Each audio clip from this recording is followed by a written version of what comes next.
Alright, hello, this is Miss Heather, piano and voice teacher at Conservatory of the Ozarks, and this video is for Leslie, a special ending for Ice Castles. So we start at the coda and play exactly as written.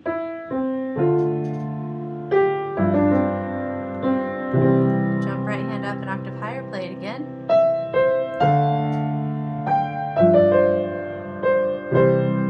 Jump up again, play again, same thing.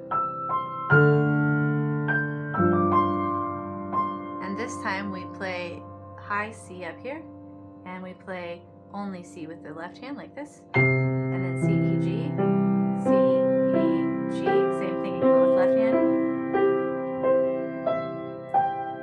And then we end with this right hand arpeggio with left hand going down to C2, like that.